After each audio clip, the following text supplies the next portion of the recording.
शांति। आज 9 दिसंबर 2024 के बाबा के अनमोल मधुर महावाक्य सुनेंगे।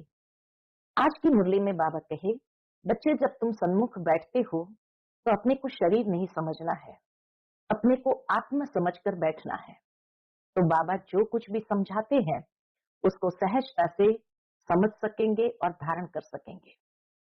बाबा कहे, भक्ति में मनुष्य ईश्वर के विषय में कुछ नहीं जानते हैं। नाम क्या है, रूप क्या है, देश क्या है, काल क्या है, कुछ भी नहीं जानते हैं। अभी तुम्हारे पास बाप का यथार्थ परिचय है। तुम नाम, रूप, देश, काल सब कुछ जानते हो। तो अब तुम्हें सबको बाप का यथार्थ परिचय समझाना है और धारण कर दूसरों को समझाओ, तभी ऊंच पद मिल सकेगा। बाबा कहे, जो राजयोगी बच्चे हैं उन्हें बाबा का डायरेक्शन है कि तुम्हें पवित्र जरूर बनना है। इस पतित दुनिया में किसी से दिल नहीं लगानी है। बाप और टीचर को निरंतर याद करना है। तो सुनते हैं आज के बाबा के अनमोल मधुर महावाक्य। ओम शांति।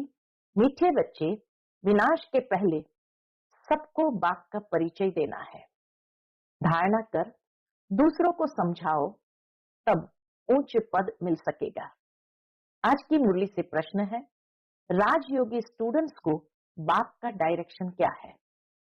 उत्तर, तुम्हें डायरेक्शन है कि एक बाप का बनकर फिर औरों से दिल नहीं लगानी है। प्रतिज्ञा कर फिर पतित नहीं बनना है। तुम ऐसा संपूर्ण पावन बन जाओ जो बाप और टीचर की याद स्वतः निरंतर बनी रहे। एक बाप से ही प्यार करो, उसे ही याद करो, तो तुम्हें बहुत ताकत मिलती रहेगी। ओम शांति। रूहानी बाप बैठ समझाते हैं। समझाते तब है जबकि ये शरीर है। सन्मुख ही समझाना होता है। जो सन्मुख समझाया जाता है वह फिर लिखत के द्वारा सबके पास जाता है। तुम यहाँ आते हो सन्मुख सुनने के लिए। बेहद का बाप आत्माओं को सुनाते हैं। आत्मा ही सुनती है, सब कुछ आत्मा ही करती है। इस शरीर द्वारा बाबा कहे, सब कुछ आत्मा ही करती है इस शरीर द्वारा। इसलिए क्या करो, पहले पहले अपने को आत्मा जरूर समझना है। गायन है, आत्माएं परमात्मा अलग रहे बहुकाल। सबसे पहले पहले बाप से कौन बिछड़कर आते हैं यहाँ पाठ बजाने? बाबा पूछते हैं, सबसे पहले पहले बाप से कौन बिछड़कर आते हैं यहाँ पाठ बजाने? तुमसे पूछेंगे, कितना समय तुम बाप से अलग रहे हो? तो तुम कहेंगे 5000 वर्ष। पूरा हिसाब है ना। यह तो तुम बच्चों को पता है कैसे नंबरवार आते हैं। बाप जो ऊपर में थे वह भी अभी नीचे आ गए हैं। तुम सबकी बैटरी चार्ज करने। बाबा भी ऊपर से नीचे आ गए, इसलिए सबकी बैटरी चार्ज करने। अभी बाप को याद करना है। अभी तो बाप सन्मुख है ना। भक्ति मार्ग में तो बाप के ऑक्यूपेशन का पता ही नहीं है। नाम, रूप, देश, काल को जानते ही नहीं। तुमको तो नाम, रूप, देश, काल का सब पता है। बाबा कहे, संपूर्ण परिचय तुम्हें पता है। तुम जानते हो इस रथ द्वारा बाप हमको सब राज समझाते हैं। रचता और रचना के आदि मध्य अंत का राज समझाया है। ये कितना सूक्ष्म है। इस मनुष्य सृष्टि रूपी झाड़ का बीज रूप बाप ही है। वह यहाँ आते जरूर है। नई दुनिया स्थापन करना उनका ही काम है। ऐसे नहीं कि वहां बैठे स्थापना करते हैं। बाबा कहे, ऐसे नहीं वहां बैठे स्थापना करेंगे या परम धाम में बैठकर। तुम बच्चे जानते हो बाबा इस तन द्वारा हमको सन्मुख समझा रहे हैं। यह भी बाप का प्यार करना हुआ ना। और कोई को भी उनकी बायोग्राफी का पता ही नहीं है। बाबा की बायोग्राफी क्या है दुनिया में कोई भी नहीं जानते हैं। गीता है आदि सनातन देवी देवता धर्म का शास्त्र। यह भी तुम जानते हो। इस ज्ञान के बाद है क्या? बाबा कहे इस ज्ञान के बाद है विनाश। विनाश जरूर होना है, और जो भी धर्म स्थापक आते हैं उनके आने पर विनाश नहीं होता है। सबसे महत्व की बात है कि जब परमात्मा इस संसार में आते हैं आदि सनातन देवी देवता धर्म की स्थापना करने, उसके बाद महाविनाश होता है। बाकी बाबा कहे जब दूसरे धर्म स्थापक आते हैं उनके धर्म स्थापन करने के बाद विनाश नहीं होता है। विनाश का टाइम ही यह है, इसलिए तुमको जो ज्ञान मिलता है वह फिर खलास हो जाता है। तुम बच्चों की बुद्धि में ये सब बातें हैं। तुम रचता और रचना को जान गए हो। है दोनों अनादि जो चलते आते हैं। बाप का पाठ ही है संगम पर आने का। भक्ति आधा कल्प चलती है, ज्ञान नहीं चलता। ज्ञान का वर्षा आधा कल्प के लिए मिलता है। ज्ञान तो एक ही बार सिर्फ संगम पर मिलता है। यह क्लास तुम्हारा एक ही बार चलता है। यह बातें अच्छी रीति समझकर फिर औरों को समझाना भी है। बाबा कहे तुमको समझकर फिर औरों को समझाना भी है। पद का सारा मदार है सर्विस करने पर। तुम जानते हो पुरुषार्थ कर अब नई दुनिया में जाना है। धारणा कर और दूसरों को समझाना, इस पर ही तुम्हारा पद है। विनाश होने के पहले सबको बाप का परिचय देना है और रचना के आदि मध्य अंत का परिचय देना है। विनाश के पहले एक तो बाप का परिचय सबको देना है, दूसरा रचना के आदि मध्य अंत का राज सबको सुनाना है। तुम भी बाप को याद करते हो कि जन्म जन्मांतर के पाप कट जाए। जब तक बाप पढ़ाते रहते हैं याद जरूर करना है। पढ़ाने वाले के साथ योग तो रहेगा ना। टीचर पढ़ाते हैं तो उनके साथ योग रहता है। योग बिगर पढ़ेंगे कैसे? योग अर्थात पढ़ाने वाले की याद। योग अर्थात पढ़ाने वाले की याद। यह बाप भी है, टीचर भी है, सतगुरु भी है। तीनों रूप में पूरा याद करना पड़ता है। यह सतगुरु तुम्हें एक ही बार मिलता है। ज्ञान से सदगति मिली, बस फिर गुरु की रस्म ही खत्म। ज्ञान से सदगति प्राप्त हो गई, फिर गुरु की रस्म ही खत्म। बाप टीचर की रस्म चलती है, गुरु की रस्म खत्म हो जाती है। सदगति मिल गई ना। निर्वाण धाम में तुम प्रैक्टिकल में जाते हो, फिर अपने समय पर पाठ बजाने आएंगे। मुक्ति जीवन मुक्ति दोनों तुमको मिल जाती है। मुक्ति भी जरूर मिलती है। थोड़े समय के लिए घर जाकर रहेंगे। यहाँ तो शरीर से पाठ बजाना पड़ता है। पिछाड़ी में सब पाठधारी आ जाएंगे। नाटक जब पूरा होता है तो सब एक्टर्स स्टेज पर आ जाते हैं। अभी भी सब एक्टर्स स्टेज पर आकर इकट्ठे हुए हैं। कितना घोर घमासान है। बाबा कहे इस रंग मंच पर इतना घोर घमासान है। सतयुग आदि में इतना घोर घमासान नहीं था। अभी तो कितनी अशांति है।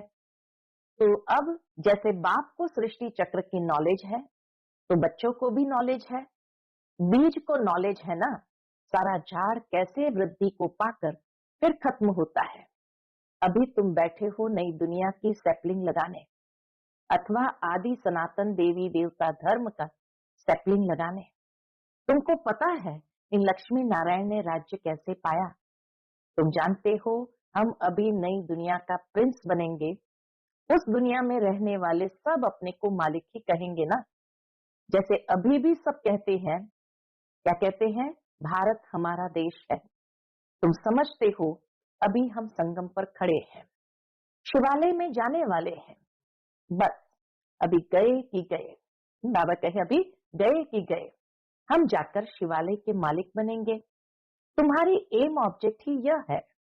यथा राजा रानी तथा प्रजा सब शिवालय के मालिक बन जाते हैं। बाकी राजधानी में भिन्न भिन्न स्टेटस तो होते ही है। वहां वजीर तो कोई होता ही नहीं। वहां के राजा महाराजाओं को वजीर की आवश्यकता ही नहीं। वजीर तब होते हैं जब पतित बनते हैं। लक्ष्मी नारायण व राम सीता का वजीर नहीं सुना होगा कि उनका वजीर कौन था, क्योंकि वह खुद सतो प्रधान पावन बुद्धि वाले हैं। फिर जब पतित बनते हैं, तब राजा रानी एक वजीर रखते हैं राय लेने के लिए। अभी तो देखो अनेक अनेक वजीर है, अनेक अनेक मिनिस्टर्स है। तुम बच्चे जानते हो ये बहुत मजे का खेल है। बाबा कहे ये बहुत मजे का खेल है। खेल हमेशा मजे का ही होता है, सुख भी होता है, दुख भी होता है। इस बेहद के खेल को तुम बच्चे ही जानते हो, इसमें रोने पीटने आदि की बात ही नहीं। गाते भी है बीती सो बीती देखो, बनी बनाई बन रही अब कुछ बननी नाही। यह नाटक तुम्हारी बुद्धि में है, हम इनके एक्टर्स हैं। हमारे 84 जन्म का पार्ट एक्यूरेट अविनाशी है। जो जिस जन्म में जो एक्ट करते आए हैं वही करते रहेंगे। आज से 5000 वर्ष पहले भी तुमको यही कहा था कि अपने को आत्मा समझो। गीता में भी अक्षर है, तुम जानते हो बरोबर। आदि सनातन देवी देवता धर्म जब स्थापन हुआ था तो बाप ने कहा था देह के सब धर्म छोड़ अपने को आत्मा समझो और बाप को याद करो। मन मना भव का अर्थ तो बाप ने अच्छी रीति समझाया है। भाषा भी यही है। यहाँ देखो कितनी ढेर भाषाएं हैं, भाषाओं पर भी कितना हंगामा है। भाषा बिगड़ तो काम चल न सके। ऐसी ऐसी भाषाएं सीख कर आते हैं जो मदर लैंग्वेज खलास हो जाती है। अपनी मातृभाषा ही समाप्त हो जाती है। जो जास्ती भाषाएं सीखते हैं उनको इनाम मिलता है। जितने धर्म उतनी भाषाएं होंगी। वहां तो तुम जानते हो अपनी ही राजाई होगी, भाषा भी एक होगी। यहाँ तो 100 माइल पर एक भाषा है। कहते हैं ना 100 माइल पर भाषा बदल जाती है। वहां तो एक ही भाषा होती है। स्वर्ग में अनेक अनेक भाषा भी नहीं जो कंफ्यूजन या मिसअंडरस्टैंडिंग हो, एक ही भाषा होती है। यह सब बातें बाप बैठ समझाते हैं तो उस बाप को ही याद करते रहो। शिव बाबा समझाते हैं ब्रह्मा द्वारा। रथ तो जरूर चाहिए ना, समझाने के लिए रथ तो जरूर चाहिए ना। शिव बाबा हमारा बाप है। बाबा कहते हैं मेरे तो बेहद के बच्चे हैं। बाबा इन द्वारा पढ़ाते हैं ना। टीचर को कभी गले से थोड़ी लगाते हैं। बाप तो तुमको पढ़ाने आए हैं, राजयोग सिखलाते हैं, तो टीचर ठहराना। तुम स्टूडेंट हो। स्टूडेंट कभी टीचर को बाकी पहनते हैं क्या? एक बाप का बनकर फिर औरों से दिल नहीं लगानी है। बाप कहते हैं मैं तुमको राजयोग सिखलाने आया हूं ना। तुम शरीरधारी, हम शरीरी ऊपर में रहने वाले। कहते हो बाबा पावन बनाने आओ, तो गोया तुम पतित हो ना, फिर मेरे को भांति कैसे पहन सकते? प्रतिज्ञा कर फिर पतित बन जाते हैं। जब एकदम पावन बन जाएंगे पिछाड़ी में फिर याद में भी रहेंगे। टीचर को गुरु को याद करते रहेंगे। अभी तो छीछी बनकर गिर पड़ते हैं और ही 100 गुना दंड पड़ जाता है। यह तो बीच में दलाल के रूप में मिला है। ब्रह्मा बाबा बीच में दलाल के रूप में मिला है। उनको याद करना है। याद किसको करना है? बाबा कहते हैं मैं भी उनका मुरब्बी बच्चा हूँ। ब्रह्मा बाबा कहते हैं उनको याद करना है। फिर ब्रह्मा बाबा कहते हैं मैं भी उनका मुरब्बी बच्चा हूँ, फिर मैं कहाँ बाकी पहन सकता हूँ? तुम फिर भी इस शरीर द्वारा मिलते हो, मैं उनको कैसे बाकी पहनूं? बाप तो कहते हैं बच्चे तुम एक बात को ही याद करो, प्यार करो। याद से पावर बहुत मिलती है। बाप सर्वशक्तिमान है। बाप से ही तुमको इतनी पावर मिलती है। तुम कितने बलवान बनते हो। तुम्हारी राजधानी पर कोई जीत पहन न सके। बाबा कहे तुम्हारी राजधानी पर कोई जीत पहन न सके। रावण राज्य ही खत्म हो जाता है। दुख देने वाला कोई रहता ही नहीं। उनको सुखधाम कहा जाता है। रावण सारे विश्व में सबको दुख देने वाला है। जानवर भी दुखी होते हैं। रावण के कारण जानवर भी दुखी होते हैं। वहां तो जानवर भी आपस में प्रेम से रहते हैं। यहाँ तो प्रेम है ही नहीं। तुम बच्चे जानते हो ये ड्रामा कैसे फिरता है। ड्रामा बड़े मजे का है। फिर ड्रामा कैसे फिरता है इसके आदि मध्य अंत का राज बाप ही समझाते हैं। कोई अच्छी रीति पढ़ते हैं, कोई कम पढ़ते हैं। पढ़ते तो सब है ना, सारी दुनिया भी पढ़ेगी, अर्थात बाप को याद करेगी। बाप को याद करना यह भी पढ़ाई है ना। याद भी पढ़ाई का ही एक हिस्सा है। उस बाप को सब याद करते हैं। वह सर्व का सदगति दाता, सबको सुख देने वाला। कहते भी है आकर पावन बनाओ तो जरूर पतित ठहरे। वह तो आते ही है विकारियों को निर्विकारी बनाने। पुकारते भी है हे अल्लाह आकर हमको पावन बनाओ। उनका यही धंधा है, इसीलिए बुलाते हैं। बाबा कहे उनका धंधा ये पावन बनाने का, इसीलिए सब उनको बुलाते हैं। तुम्हारी भाषा भी करेक्ट होनी चाहिए। वो लोग कहते हैं अल्लाह, वह कहते हैं गॉड। बाबा कहे इस्लाम धर्म वाले कहेंगे अल्लाह, तो क्रिश्चियन धर्म वाले कहेंगे गॉड। गॉड फादर भी कहते हैं। पिछाड़ी वालों की बुद्धि फिर भी अच्छी रहती है, इतना दुख नहीं उठाते हैं। तो अब तुम सन्मुख बैठे हो, क्या करते हो? बाबा को इस भ्रुकुटी में देखते हो। शिव बाबा को ब्रह्मा बाबा की भ्रुकुटी में देखते हो। बाबा फिर तुम्हारी भ्रुकुटी में देखते हैं। जिसमें मैं प्रवेश करता हूँ उनको देख सकता हूँ। बाबा कहे जिसमें मैं प्रवेश करता हूँ उनको देख सकता हूँ। वह तो बाजू में बैठा है। यह बड़ी समझने की बात है। मैं इनके बाजू में बैठा हुआ हूँ, यह भी समझता है हमारे बाजू में बैठा है।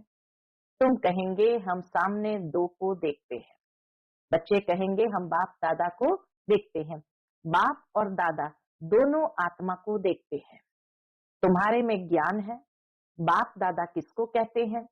आत्मा सामने बैठी है। भक्ति मार्ग में तो आंखें बंद कर बैठ सुनते हैं। पढ़ाई कोई ऐसे थोड़ी होती है। बाबा कहे पढ़ाई कोई आंखें बंद करके थोड़ी होती है। टीचर को तो देखना पड़े ना। यह तो बाप भी है, टीचर भी है, तो सामने देखना होता है। सामने बैठे और आंखें बंद हो, जुटका खाते रहे, ऐसी पढ़ाई तो होती नहीं। हाँ, जुटका खाकर कोई पढ़ाई होती नहीं। स्टूडेंट टीचर को जरूर देखता रहेगा, नहीं तो टीचर कहेंगे ये तो जुटका खाते रहते हैं, यह कोई भांग पी कर आए हैं। जुटका खाएंगे ऐसे एकदम गिरेंगे तो बाबा कहे क्या भांग पी कर आए हैं? तुम्हारी बुद्धि में है, बाबा इस तन में है। मैं बाबा को देखता हूँ। बाप समझाते हैं ये क्लास कॉमन नहीं है। जो कोई आंखें बंद करके बैठे, स्कूल में कभी कोई आंखें बंद करके बैठते हैं क्या?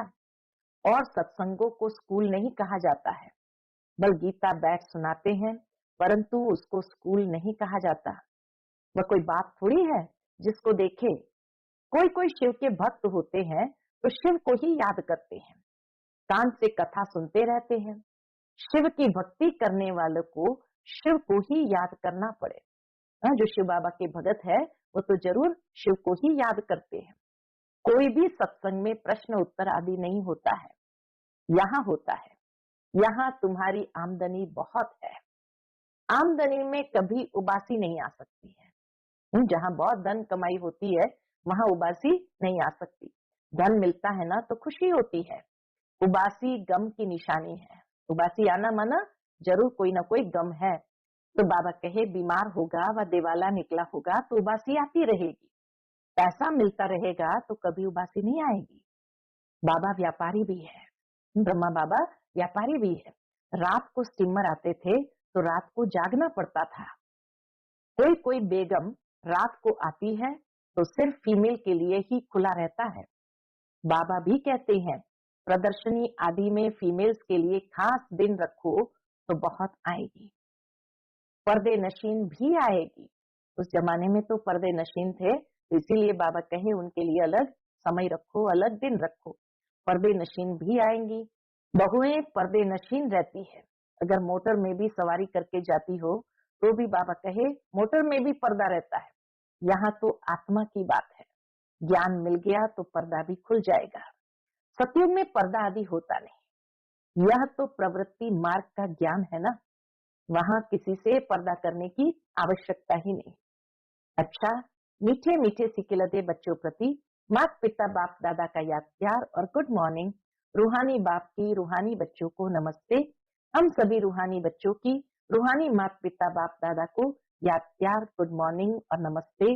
नमस्ते। शुक्रिया बाबा, शुक्रिया। आज की मुरली से धारणा के लिए मुख्य सार है।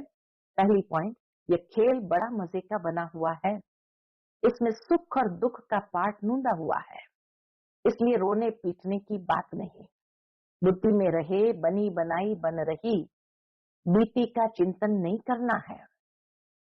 दूसरी पॉइंट, ये कॉमन क्लास नहीं है, इसमें आंखें बंद करके नहीं बैठना है। टीचर को सामने देखना है, उबासी आदि नहीं लेनी है। उबासी गम यानी दुख की निशानी है। आज का बाप दादा का मधुर वरदान हम बच्चों के प्रति है, संतुष्टता के 3 सर्टिफिकेट ले, अपने योगी जीवन का प्रभाव डालने वाले सहज योगी भव। संतुष्टता के 3 सर्टिफिकेट ले, अपने योगी जीवन का प्रभाव डालने वाले सहज योगी भव। संतुष्टता योगी जीवन का विशेष लक्ष्य है। जो सदा संतुष्ट रहते